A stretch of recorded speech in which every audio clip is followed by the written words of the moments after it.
Art 1 notes section 6-2, space and its relationship to shape and form.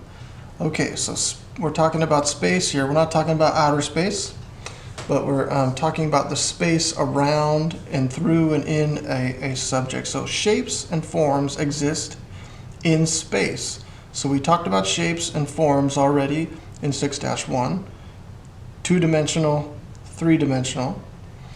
They exist in space. In art, space refers to the emptiness around something. So we've got these two types of spaces here: positive space, the actual shape of the form, and negative space, the empty space. That's the space around something. So in your book, there are lots of examples of seeing space in and around something. And so here is a form. This here is on page 58. The space is all of the air that's all around this form. That's the negative space. The positive space is the form itself.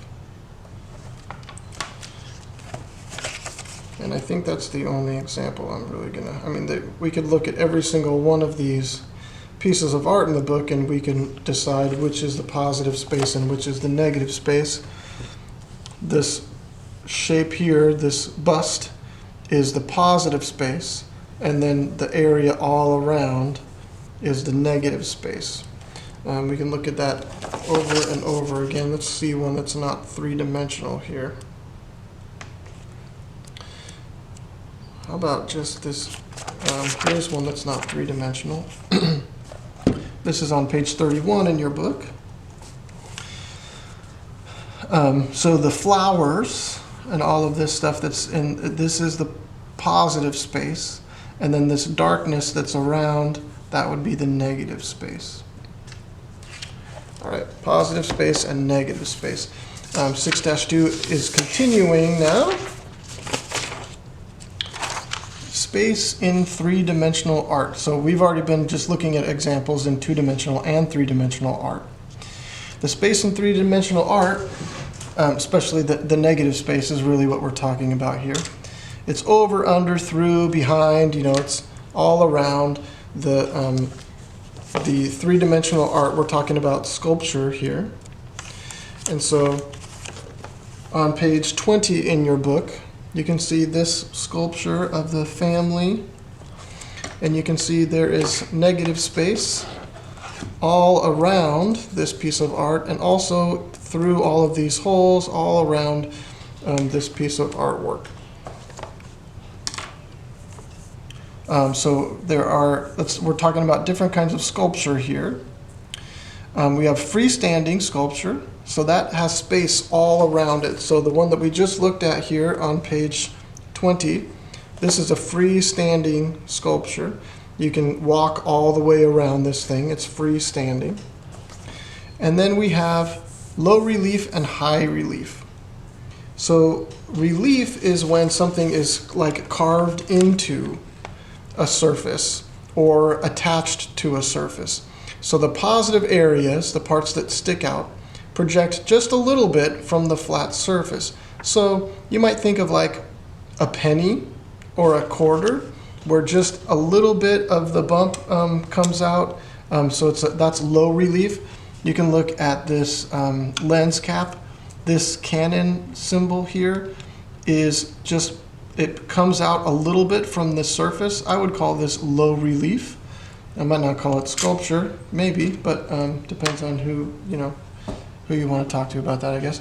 But low relief a penny, a quarter, a coin is an example of low relief. And then there's high relief, and that's the positive areas project farther out.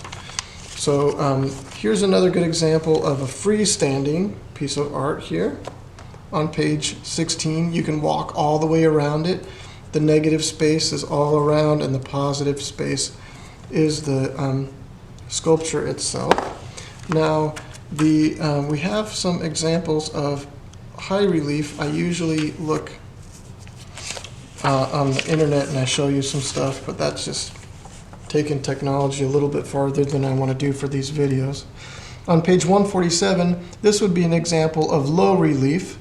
You can see these positive elements are just popping out just a little bit. They're not like sticking way out.